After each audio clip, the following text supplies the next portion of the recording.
And we're live on YouTube here on the MJT Football YouTube channel, NFLMike YouTube channel. Maybe you're watching this on the Joe Morley YouTube channel. Probably not. But if you are a Raiders fan and you're over there, I feel bad for you. Appreciate you tuning in. Be sure to like the video, like the stream. It'll help us out a ton. If you're tuned in on TikTok, on either of our feeds, come on over to the MJT Football YouTube channel or the ones I just listed. But we're here to talk about divisional round day 2, Joe. Day 1 is behind us. The Ravens and the 49ers have advanced to the conference title games. Should we start off by reacting to day 1's games and then work in to today's games? Yeah, we could recap yesterday just quickly. I mean, I know you are sitting there wanting to talk about Lamar Jackson. You've been on Lamar Jackson's nuts for years, talking about how he's the MVP every single year, even last year in his down year. I mean, Lamar Jackson, comeback player of the year, because last year nobody wanted him. Right now he's coming back. I just want to say it's great to see the old Lamar Jackson back. That's my thing. Like, we've been missing this the last couple of years, Mike. Now he doesn't give a fuck. Now he takes off and runs again, and it's the human joystick, and he actually has a little bit of weapons, and he has a great defense. But yeah, go ahead. Give me what you want to say about Lamar Jackson, because I know you're itching to talk about him. Well, I mean, it's exactly what I expected to see out of him. What's up, Harrison? Welcome to the chat. By the way, live chat here on YouTube is completely open. We're not really reading the TikTok chats. So come on over and let us know your thoughts on the games. But yeah, I mean, this is what we kind of expected. I talked about it all year that Lamar was very, very, very, very clearly protecting his health, making some business decisions out there, which is good when you get injured every single season, year after year. And come playoff time, I had the theory that he was going to turn it up a notch, especially as a rusher. And sure enough, he did. That touchdown run over the middle was like classic Lamar. The space to get in between there was tiny. Yeah. The Ravens, like, I know everybody was like watching the first half of that game and they were like, damn, maybe the Houston Texans are for real. Maybe this young team can come out here and pull an upset. And then something at halftime, they asked Lamar who did the talking at halftime, and he said, me. I talked at halftime. I got the team fired up after the game. So that's great to hear that Lamar Jackson's actually being a vocal leader and getting this team going. Lamar Jackson's making it kind of personal, right? He wants to win this year. Well, it should be personal when you slam on the desk and demand this money, because the only thing that is as valuable as the contract that they're paying him is that trophy. That's the only thing that is going to make the Ravens successful in this endeavor when you pay someone record-breaking money, the highest of all time. You expect a Super Bowl out of that. And Lamar, on draft night, guaranteed this franchise that he would win them a Super Bowl. So, yeah, he has taken it personal, and I hope he takes it personal when either team comes to town next week. I'm rooting for the Bills to go, even though I picked the Chiefs. And I think that'll be a lot of fun to watch. Lamar versus Josh Allen. Like, the two rushing quarterbacks have made it all the way to the end, and now they're just going to leave it all out there on the line and go crazy. We're going to see who the best one is. But I think it's going to be Kansas City because of their defense, ironically. And that's going to be fun to watch. Lamar versus the KC defense. Mahomes and a little bit of a struggling Chiefs offense versus the Ravens defense. Mike, Raider Puppet in the house. Raider Puppet getting big celebrities now. We're crazy. Right here in our YouTube chat, we have Raider saying what's up. Help us out by liking the video, everybody that's in here right now. Where's the old man? Tony, I think Tony slept in or something. He went to a big party last night, so I motivated Lamar and the Ravens. I told him that NFLMike was going to slander him if he lost. So there you go, Mike. People were motivating Lamar Jackson. Packers had the wrong Carlson brother out there yesterday. Definitely want the Bills and the Ravens is what we're seeing. It's Ravens 49ers. I can smell the script is what I'll take that. Jimmo, the icon. Oh, woo! We got everybody, same old sports. But yeah, Jimmo. This will be an exciting ass Super Bowl. Here's my question for you, Joe. If Lamar Jackson advances to the Super Bowl this year and wins it and becomes a Super Bowl champion, 2-time MVP with, let's assume, 3 to 5 more years of elite play to go, would you say Lamar Jackson is the greatest mobile quarterback or scrambling quarterback you've ever seen? Yes. everybody was because running quarterbacks already have I don't know how to say it, but running quarterbacks already have the descript, like people hate on them already, right? And they're good up until and Lamar Jackson had that on him. Like everybody's like, hey, he's going to be good for a couple seasons, and then we'll see. People will say, what about Russell Wilson? Russell Wilson's not a mobile quarterback like Lamar Jackson. Lamar Jackson and Michael Vick are setting the game, making it different. And if Lamar Jackson has by far already surpassed anything that Michael Vick has done. Michael Vick had great speed, but Lamar Jackson doing it. And if he wins the Super Bowl, then he's. And can we stop? People will stop calling him a running back, right? I mean, some people still do that. Yeah, great passing numbers this year as a running back if he is still running back. Tony Tucker in the house. About time. I guess the senior citizen home didn't wake him up in time to get here, but he's here. Here's the only person that I think of when I think of people that can compete, Joe. Does Steve Young count in that conversation? I don't know. I would say no. Yes, you're right. How? How does he not? Like, how does look at half of the highlights of Steve Young. What is he doing? He's using his legs. Oh, I thought he would be like Steve Young and Tua are the same to me. Because they're both left-handed? That's the only thing those two have in common. That's because they both get concussions and they're both looking up from the floor. Okay, all right. I didn't know we were taking shots. No, I'm gonna sit here and just let you talk good about a 49ers organization, Tony, after what we saw yesterday with that cheap ass bullshit. I would say this. I would say Steve Young is probably a little bit more in like the Patrick Mahomes category as far as like what his mobility is. Like I wouldn't say Steve Young is as dynamic as Lamar Jackson or Michael Vick or Randall Cunningham was, or like this level. But then you also have different types of mobility. Like just because somebody runs around, it's not all the same. Cam Newton and Josh Allen are more alike, right? They're more like, that's more like Jalen Hurts, where it's like size and physicality, as to where it's grace and beauty with Lamar and Randall and Michael Vick. And then you have somebody who just scrambles out of necessity where it looks a little funny and a little bad. Like the highlight of Steve Young where he's like falling forward for a touchdown. That's Patrick Mahomes waddling for a first down. We're going to see that shit like 3 times today. And me and Mike are going to send like extremely like swear text messages to each other when Patrick Mahomes does that, because that's always what happens. He does walk with a little bit of, I'm just saying, a little bit of paint the toenails type stuff. I just woke up on the wrong side of the bed, just like firing shots at everybody. What are you going to say about Caleb Williams when he's in the NFL? I'm talking about Patrick Mahomes here, and I'm starting to get off the Caleb Williams hype train, honestly. No, don't.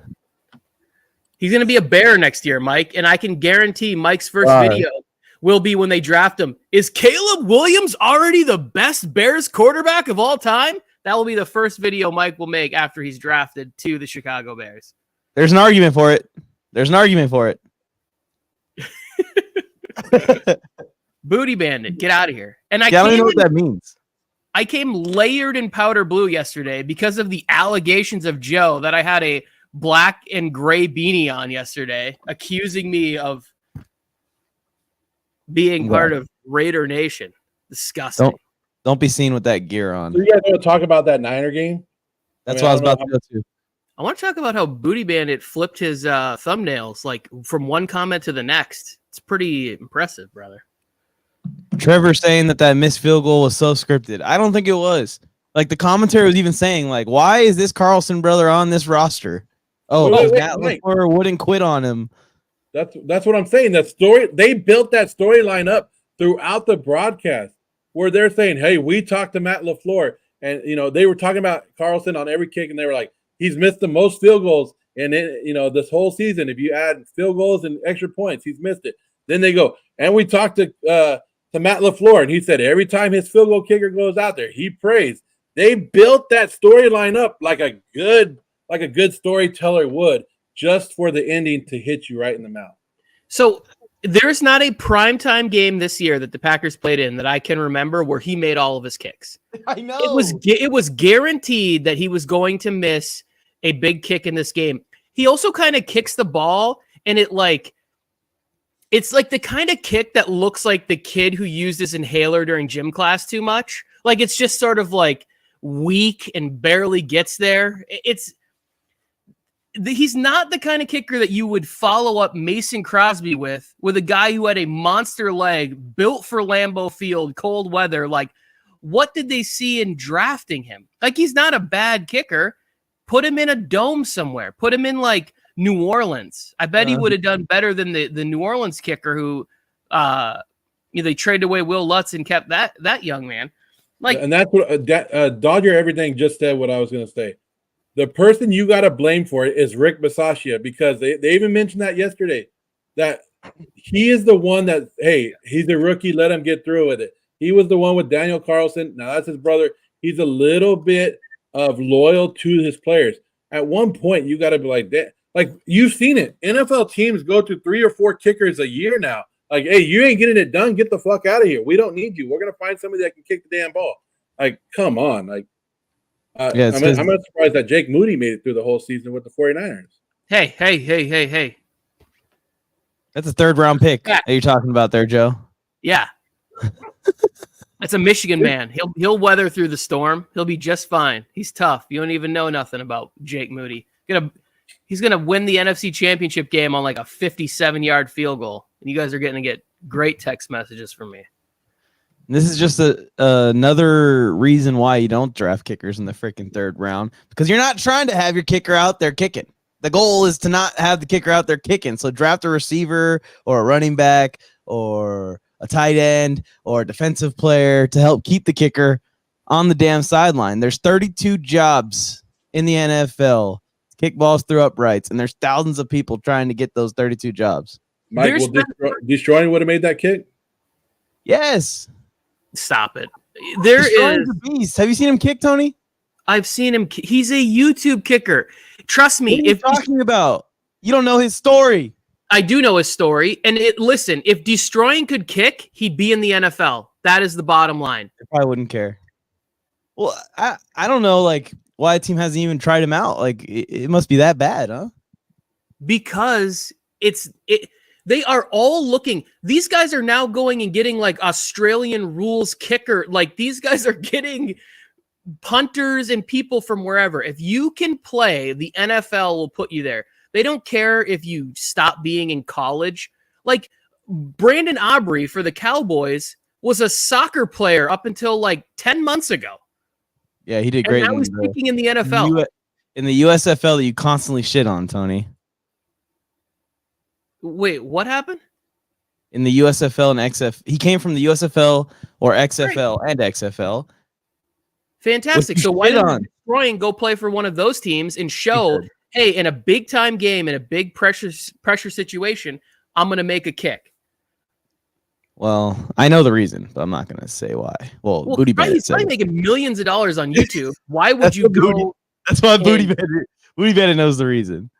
Yeah, exactly. Like, it's the same reason. Like, Pat McAfee could probably still have been a punter for another 5 or 6 years, but was like, hey, I'm going to take my personality to the internet, to the WWF, to wherever, and I'm going to make way more money. And I'm going to get to be on my own schedule. When you're a football player, it's like 8 months out of the year, especially when you're a kicker. Yeah. Whenever you hear these guys talking on, they're like, when we see special teams, they're playing video games half the time. Like, these guys aren't even real football players.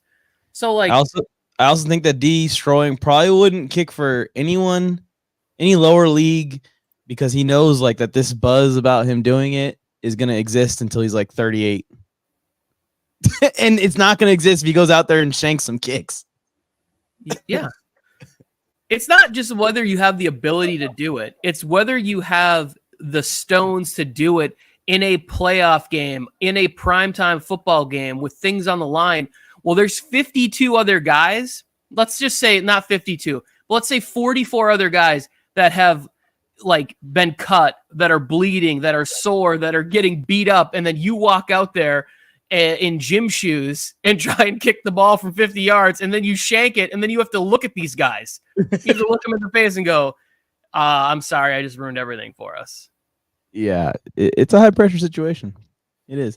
Anyways, that was all a tangent started for no reason. Let's go back to the topic at hand here. Well, so that Joe could bury his guy, Rich Bisaccia, the person that was really what it was. Raiders coach. That's why we talked about it. Traitor. Who he originally wanted. Put up a sign. You mean the winningest head coach in Raiders in the last 30 years for the Raiders? Huh? Is that who you want me to bury? We want Rich. AP's a bitch. I'm just kidding. I don't mean that. In case I ever run into the guy anywhere. No, don't clip that. Don't show him that. No, we're good. We're good. Let's talk about the 49ers still. Let's go back to the 49ers. Booty Bandit said a long time ago that Purdy looked bad and that he thinks they're going to lose in the NFC championship game to whoever wins, I guess, today. What was your guys' thoughts on Purdy's performance? It was up and down. He made some good throws. We can't take that away from him. But obviously, it wasn't perfect, and someone dropped a pick six that might have won them the game. But I'll let you go ahead and go first, Tony. So I would say that I texted you guys last night. This is the game that we had all been asking to see Purdy, like fourth quarter, come back. He's even missing Deebo Samuel, and you could tell he's part of the game plan. I think one of the first plays in the second half was like a handoff to Jennings that should have been a play that would have been to Deebo. So they clearly had to scrap some of the stuff that they probably had in the playbook for him and pivot. Now, he wasn't for a lack of weapons. He still had CMC, who essentially won that game for them, and George Kittle. But that's the only job that he has. And so, like, Kyle Shanahan's going to get a week off.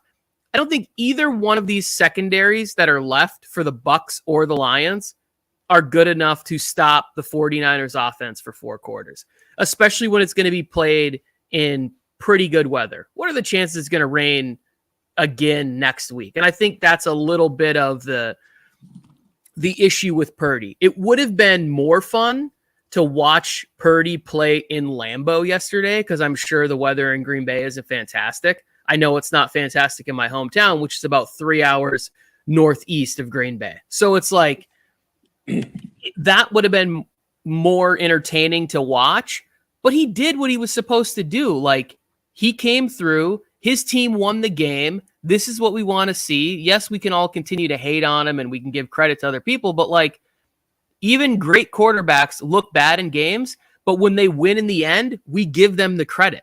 We can't just continue to be like, oh, this guy is shitty when he's winning football games. Sorry, I'm pointing at that screen. Go ahead, Joe. Well, somebody said it's Green Bay still going to be good. Yeah, that's the youngest team in the NFL we just saw yesterday, and they had the number one team on the ropes, and didn't make the plays when they needed. The whole game, you're sitting there, you're watching Green Bay control this whole game, and you're like, you need to make one more play to slam this door shut, and they never made that fucking play. Like people were like, Niner fans were quiet. You know, their buttholes were like this the whole damn game, and they were like, damn, we're really gonna lose. But never at the point did I ever think that Green Bay had the game locked up. There was never that one play where I was like, okay, this is over. Now, when Green Bay was up and they were driving, now I did write some plays down that I think were beneficial to the 49ers and probably changed a little bit of momentum. One, there was pass interference on that first drive in the end zone. You guys saw that one. I don't know if you guys saw it, but then they had to kick a field goal. Whatever, it happens, right? You take that one away.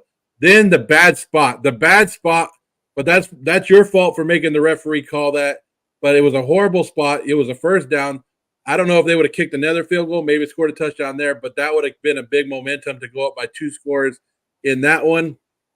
The no flag for intentional grounding when Brock Purdy threw it 25 yards away from everybody in the damn stadium. Like, where was that? Where was that flag? Like anybody else, you threw one on a lineman being downfield on a screen pass, but you won't throw it on that one.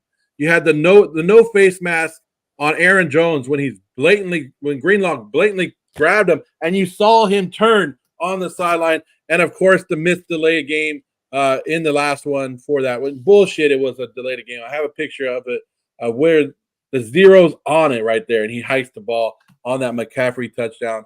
So there was a couple things where I think it – but at the end of the day, Jordan Love was in position to win the game for the Green Bay Packers on first down, and he throws across his body to the middle of the field to a wide receiver that wasn't open at any point in that route. 2 guys on him, and the third guy came and made the interception.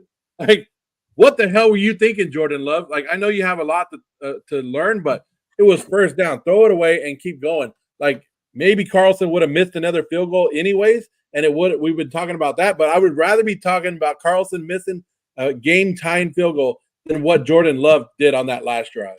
Well, maybe on the next play, someone gets wide the fuck open. It's been happening this entire run for the Packers. Like, Matt LaFleur's ability to scheme people that open against really good defenses now, back-to-back weeks, got to applaud it. I mean, yeah, and there's other plays, Joe, that are not even just influenced by the refs, because at this point, we can take every single NFL game and fucking let go of a scroll of bad calls. That's how bad the officiating has gotten in the NFL. But how about the drop pick 6?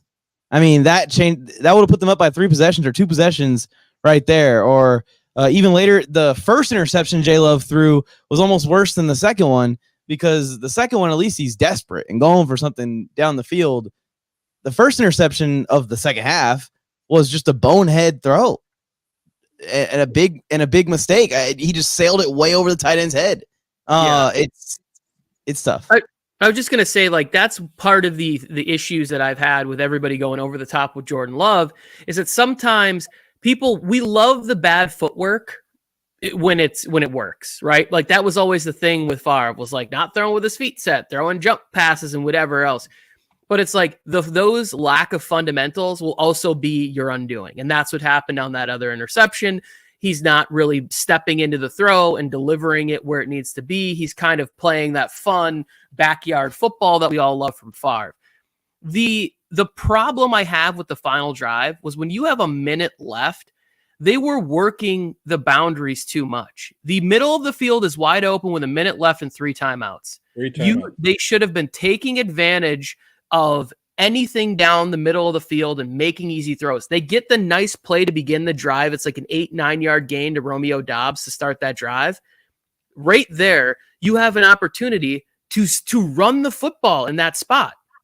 They've got 3 or 4 guys where they're not really coming after you. Like, set it up, have like something spread out. You're probably going to get at least 2 yards, get the first down. You call a timeout once you get the first down on the next play anyways. Like, maybe you spring Aaron Jones for 15 to 20 yards on a surprise play, on some sort of a draw. I felt like they kind of panicked. They were upset about how things shook out with the field goal kicker missing and then the Niners making that final drive. But like, all of the things that not you guys, but I'm just saying, like, the global you that loved about Jordan Love, look at what he's doing. He's off-platform throwing, and he kind of reminds me of Favre and Mahomes, and you're comparing him to all-time greats already after an 8-game stretch.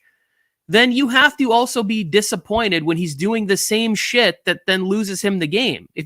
I forget who it is, but I think it's Eric Mangini. He's like, if you praise somebody for doing the wrong thing, then what do you do when they do the wrong thing and it doesn't work out? Like, if you're praising them, well, they're doing the wrong things and it's going well, you're fucking up, because they're going to continue to do that, and it's going to end up look like Favre last night. What is it? Did he not look like Favre last night?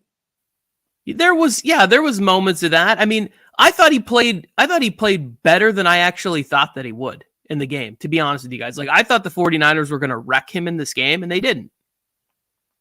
It wasn't that. There was other throws that Jordan Love missed on.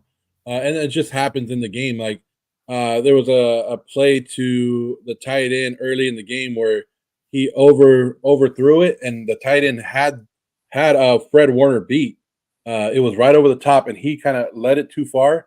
And if he would have made that, it would have been a huge gain. There was a couple where I was like, okay, Jordan Love looked a little bit more nervous in this game than he did against Dallas. So if we go back to the beginning of the season, we talked about this, where he was at like 48% completion at the beginning of like the first, like maybe 5-6 weeks of the year. Like, he wasn't even completing 50% 50% of his passes in an NFL that it's easy to get 60% completion now because most of the throws are like quick screens, like whatever it is, whatever these easy completions, and he wasn't doing it. And he did have some of those errors last night, but I still think that everything that the Packers want to know about their organization, they found out about right here, except for what do you do with the defensive coordinator?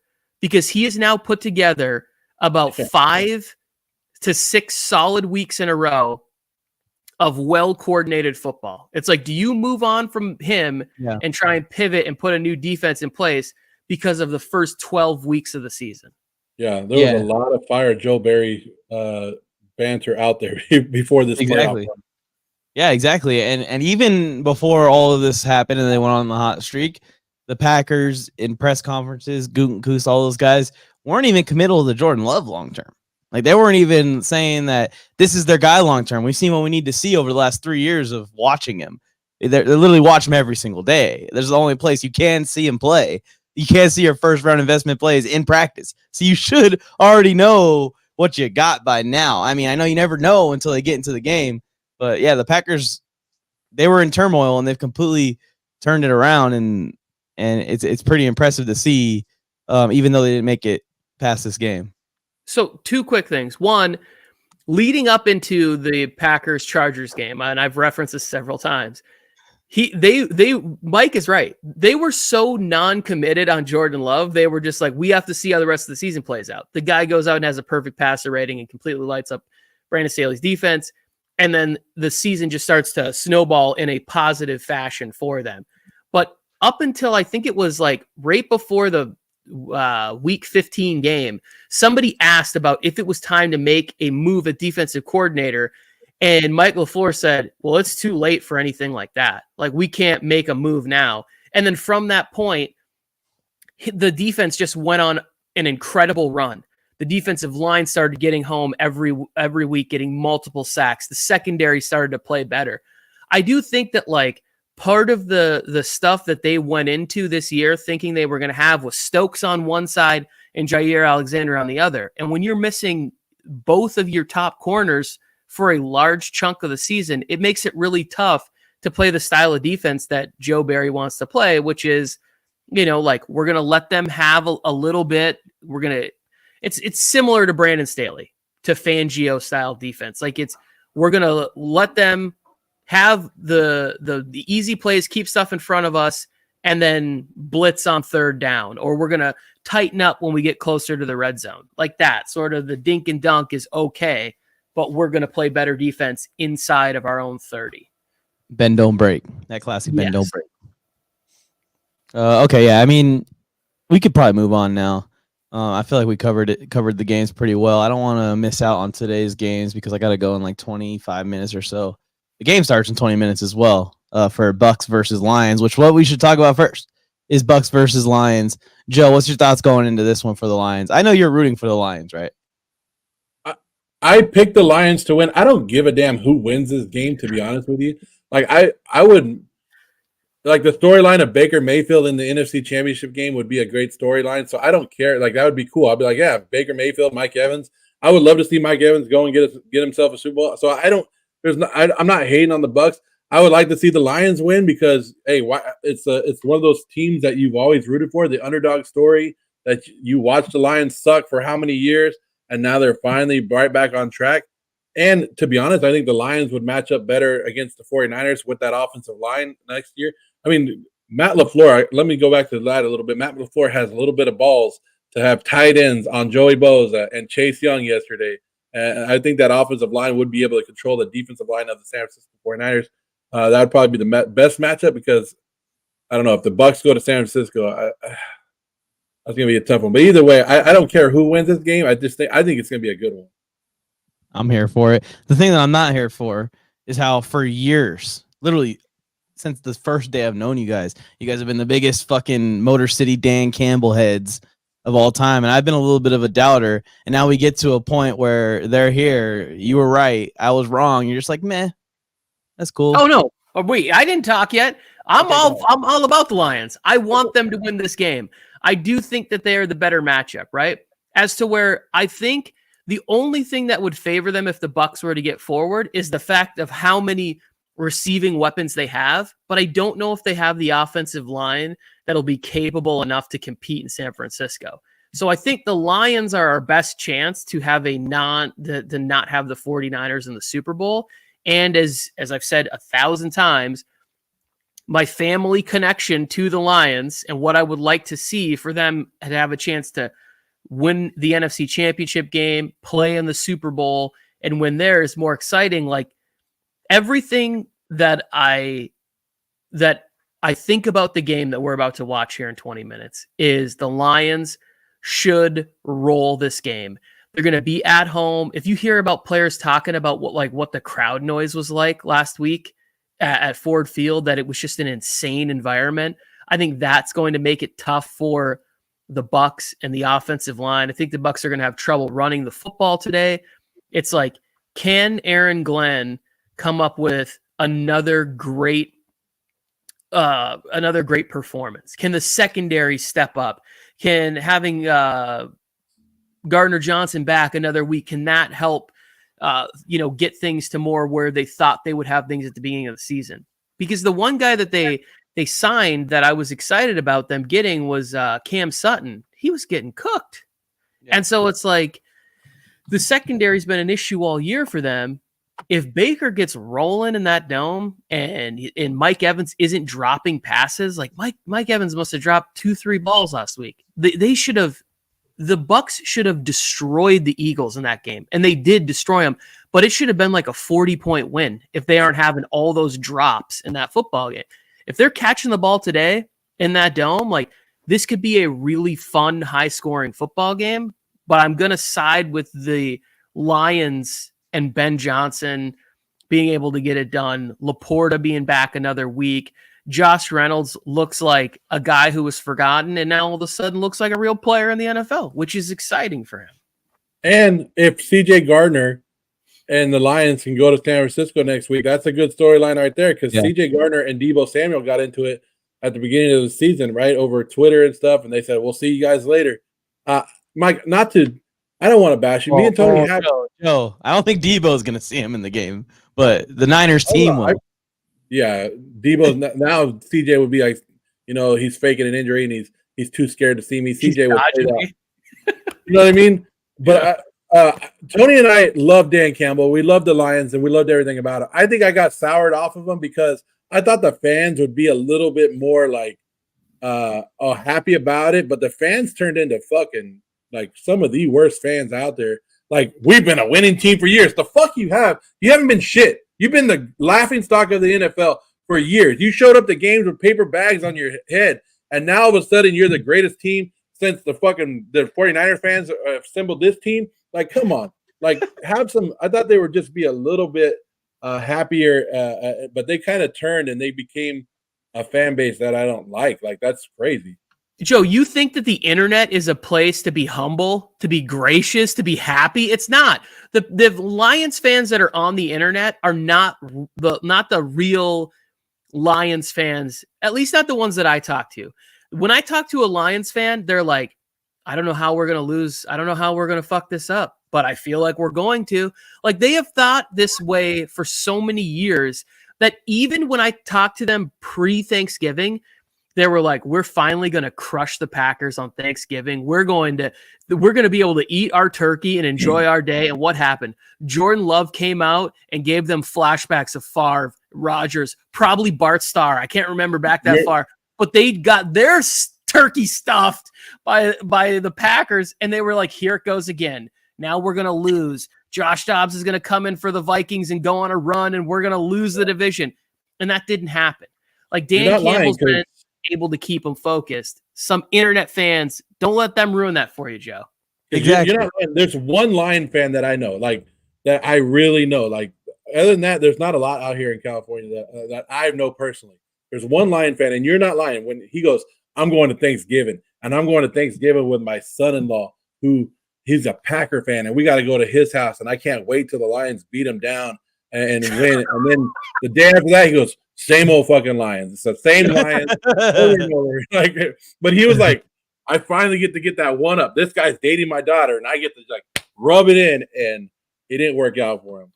Well, when we went to SoFi, that was the first game, Joe, talking about no Lions fans in California, that SoFi sold out with powder blue. Like, it was just loaded. Powder blue, the entire stadium. Me and Tony had a bird's eye view of it. We had nice little seats up there.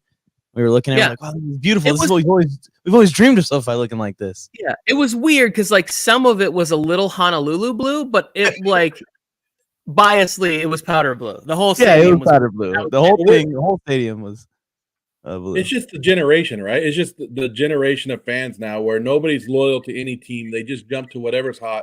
And the Lions are hot at this time, so they're like, hey, we're rooting for them. That's what I've been saying. The funny thing is that the Lions fans should be so ecstatic about this because I think that there is a real guarantee that, like, not a guarantee, but I think there's a strong likelihood that they don't finish first in this division and that they could be every year we go, which playoff team that made the playoffs last year won't make the playoffs next year? It could easily be the Lions. Yeah. Because if they can't fix the secondary in that division and then they have to play Jordan Love getting a full offseason with all of these wide receivers, the Bears becoming that much better of a football team. They were better defensively. And if the Vikings actually land a quarterback or bring back Kirk Cousins, and all of a sudden it's like, hey, your division's super tough, and now you have to try and repeat it. I don't know if that's happening. Yeah, that secondary has been the real eyesore. And Aaron Glenn and the secondary have come up with a new strategy on how they can win games and shut down passing attacks. And they're going to lose their coordinator. They're going to lose Ben Johnson. And now all of a sudden it's going to be like, who's coming in to take over for him? Because I think we're all convinced Ben Johnson's taking one of these jobs, right? Like the Lions are going to have to figure out how to continue to make Goff be magical without him game planning, scheming, and that stuff like that. I don't think they're going to lose Aaron Glenn. I don't really think that's here or there. Like, it doesn't really make that big of a difference. But they're going to lose Ben Johnson. That's also going to hurt them. Well, this is what I was about to talk about here is Mike Evans having 200 yards this game. It feels like the new strategy for the Lions secondary is no longer to cover guys. It's to take guys out the game. Yeah. Oh, speaking of which, let me go ahead and put in my second. So if we see a low hit on Mike Evans across the middle today, there's going to be a fight on the field probably. The Lions' best defensive players are their linebackers. The most tackles are from their linebackers. So they're better when they got you, in the middle. They don't have to defend the passing game. It'd be all right. Now, I think we talked about that in the game enough. We got 10 minutes to talk about the Bills and the Chiefs, and I know you guys want to talk about that one. I know you guys. Mike, where's your Patrick Mahomes wig? You should put this on while we are talking about this right now. You know, I thought about putting it on for like a live reaction video, but I can't. I don't know where it is. It's somewhere in my closet. I just can't. I talked about this on my live right now on TikTok, and I told people, I said, Andy Reid is a smart fucking coach and probably one of the best coaches ever to be alive, right? We can't argue that.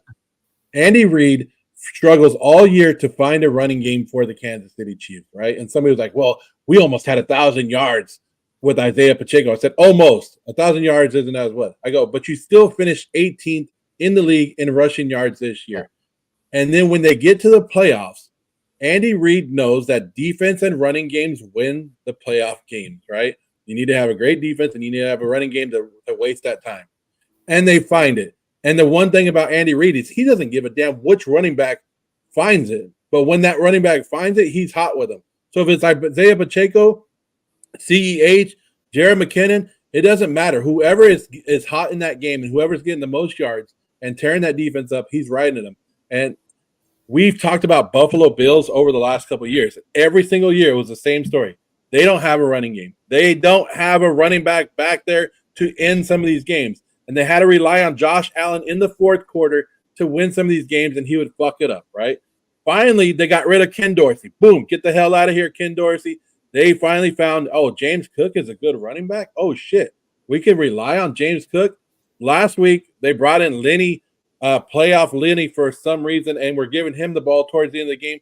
Maybe they do the same this week. But I'm finally interested to see Buffalo Bills having a running game and how that can impact the game, especially against the Chiefs when they have the ball late in the game with the lead.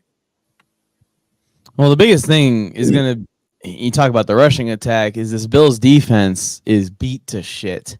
So when the Chiefs get coming downhill, are they just going to steamroll them the way they did the Miami Dolphins? But here's the thing. They ain't going against the sunshine Miami Dolphins. They ain't going against a fish that thrives in warm water. They're going against a cold, hard, rigid Buffalo. Like, this Buffalo Bills team is ready to play in the snow. Obviously, they're playing in their home stadium. We saw they did last week against the Steelers. They really turned it up on them. I think that it's going to be an electric game just because the weakness of the Bills matches up to help the Chiefs maximize their strengths on offense. And the weaknesses or the strengths of the Chiefs, I guess you would say, the defense matches up well against Buffalo Bills' strength, which is their offense. So I think it's going to be another thriller. It's going to be another really close game. The thing that puts it over the edge for me is the KC defense, and especially the secondary. The way they played last week, they didn't just stop the Miami offense from passing the ball. They completely shut it down. There was zero in the second half, pretty much. Like, Tua could not throw the ball more than 10 yards without someone getting laid the fuck out every single play. Yeah, but part of that has to be bad play calling by the Dolphins, and part of it the weather, that you already knew the weather was going to affect the Dolphins that bad. This is Patrick Mahomes' first official road game besides the Super Bowl, right? And it's in Bills Mafia territory. Like, you don't think Bills Mafia is going to show up and be loud and be proud? And who are they sacrificing this week? I don't know if you guys seen that story going around, but I guess they're building the new stadium next door to the Bills stadium. And every week somebody goes to the hospital because somebody jumps in the pit that they have there to sacrifice their body. They've been doing it for the last couple of weeks. It's a 40-foot drop, and people are dumb enough to drop in there. And they're saying they're sacrificing themselves for the Bills to win. Wait. They're dying? They're not dying. They're somehow living, but they're going in there with big injuries. What the fuck? Did you see the hacker at the Taylor Swift concert this week? I saw a little bit of. I didn't know what did they play? Someone hacked into their speaker system at a concert in a stadium, and they played the Buffalo theme song. They said, "Hey, let's go Buffalo!" They played it loud to the entire crowd of Swifties. I love that. That's hilarious. It's like every NFL fan that's been complaining about too much Taylor Swift coverage should just be like, yes, we won one. Finally. We invaded her space. The best part, Tony, is that Taylor Swift didn't realize what was going on. She doesn't know the Buffalo Bills chant song. So she started dancing to that shit. She started saying, this is a vibe. I like this. Well, as a performer, when you're on stage and something like that happens, you kind of got to go with it. Like, what is she supposed to do? Run away and be like, ah? No. She got to stand there and be like, oh, hey. You can see her mouth like off to the side. She's like, who's doing this? And then she just started dancing to it. Yeah, because you can't, like, as a performer, you just kind of got to go with the flow, like whatever happens. Unless it's like immediate danger or something to you. You just kind of be like, hey, everybody, stay calm. This was part of the show. We were going to do something funny. I wasn't paying fully attention. You guys know I can't multitask or whatever. I had to get in my second card. I had to donate my money to Underdog Fantasy because I have been like shit picking these games or picking these over-unders. I don't know what you guys said, but please fucking Josh Allen, just win this game. Like, just do whatever it takes. I don't care if you have 3 interceptions, but if it comes down to you needing a final drive, a final whatever it is, like, just win the football game. I think that Josh Allen might actually be in tears if this is a close game and they find a way to like pull it out and win, because this has been weighing on him since he was on the sideline celebrating with 13 seconds left. It has been a constant drag on his emotion, his ability. Everywhere he goes, people have to talk to him about that. He needs this victory for his mental stability moving forward. I think the whole team needs it. This could be sort of the final run with Stephon Diggs. It feels that way, at least. Even the way they're incorporating Shakir into the offense more. Kincaid is stepping up. We know he has such a great relationship with Dawson Knox. He's not going anywhere. Gabe Davis will be gone this offseason. I think the offense could look very different. I think Joe Brady is not the interim offensive coordinator. I don't know if they've officially removed that tag. He will be back next year. And they've already shown like this offense can function without Diggs being a major part of it. Because we've seen that in many games where he'll have 3 or 4 targets and the Bills are still doing good. So all I want to see is a Buffalo victory in this game. That's it. That's all. Let's make it happen. And how perfect has for Mike? Huh? Is that too much for Tony to ask for? I'm with him. I'm asking for it too. I just am really worried. I don't think that it being in Buffalo matters at all to Patrick Mahomes. Not even 1%. He's played there so many times now in that crowd. Like he's used to that environment.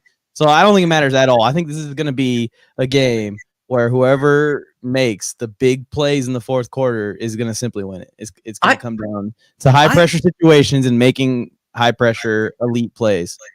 I actually would make an argument that this is the best place for him to play his first road game because he has that added juice of like people think like in Patrick Mahomes' mind, he's like, wait, people think Josh Allen's on my level? Like that's the way great people think. That's the way Jordan thought about people. You know, that's the way that like when they used to say like when Barry Bonds would step to the plate, he would be like, "Oh, this pitcher thinks he can get me out?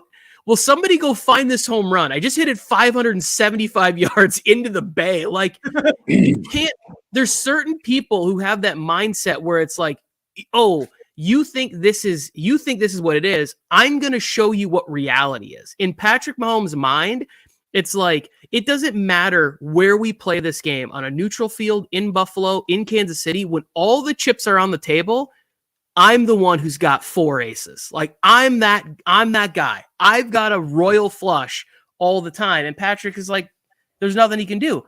I am hoping, and I saw somebody in here said, I have $200 on the Bills. I'm with you. Like, I'll share that with you. Like, yeah. let's put money on the Bills. Please win. And then he said this to, go ahead, Mike, before I go. No, you're good. Well, I was just gonna say, like, if he enjoys playing in Buffalo with the Bills fans, he's gonna enjoy playing in front of a sold out home game crowd in Las Vegas if they make it. Anyways, somebody brought up the referee. Sean Hockley is the referee, and I made a video about this, but then Antonio Pierce got head coach, and then I had to post like 100 videos and covered it. But Sean Hockley, as the referee, when Patrick Mahomes has played in his games, 8-2 for the Kansas City Chiefs, including 2-0 in the playoffs. When he's done Buffalo Bills games, and he's done 4 Buffalo Bills games over that span, 40 penalties for the Buffalo Bills for 347 yards. So Sean Hockley and Patrick Mahomes going to be best friends today. So, well, if I'm the NFL and I see that going around the internet, and I want fairness, and I want to see a good game, I'm going to Hockley, and I'm saying, you see this, man? We cannot let you be the reason that this game is decided, because the people are buzzing about you specifically here. Yep. That's the thing. It's like when you introduce the human element of that, he's conscious of that. If he is a person of integrity, he has to try to find a way to really justify the calls, which in my mind tips the scales a little bit more towards the Bills in that situation, where he does not want to be the guy that's like, oh, wait, why? Like, he's got to get his crew on the same page that says like, hey, let's try and be as consistent as we can. Because I wish we would take the word fair out of things or whatever it is. Like those numbers that favor the Chiefs in those games with him. You know why we always look at it and go, oh, things favor Tom Brady. Things favor Peyton Manning. Because these guys are fucking great at their jobs. It's not a mystery as to why numbers and winning percentages favor certain players.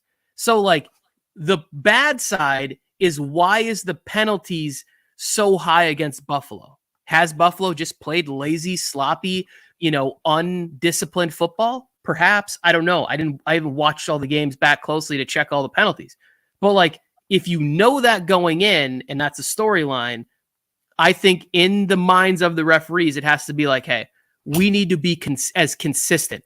We need to be able to justify every one of these things, because we are going to be questioned if we end up having 80 penalty yards to 10 penalty yards. That can't be the storyline in the game. Game time. We got to go, Mike. Last thing. Yep. We'll see. We'll see what happens, man. Appreciate everyone tuning into this one. We're going to go watch the games now. Hopefully you guys enjoy football today. Probably be live next week sometimes. Make sure you turn on notifications so you can be here when we go live, and subscribe to whatever channel you're watching this on. I just want to say one thing. Baker Mayfield doing something Tom Brady. The people thought the Buccaneers were going to suck without Tom Brady. Baker Mayfield showing that he could still win with this team. They didn't need Tom Brady all those years. And the Buccaneers showing that they're just a good fucking team, man. You're right. Go Lions, go. You're right, Joe. And I want to remind everybody at halftime, go to NFL Mike's TikTok for the Bills and Chiefs game. Mike will be sacrificing himself in a 40-foot trench near his house. So just go. Yeah. It's going to be filmed live. Go to NFL Mike's TikTok and watch Mike jump into a 40-foot trench. Tell your friends. And I'm going to wear a Mahomes wig as I do it too.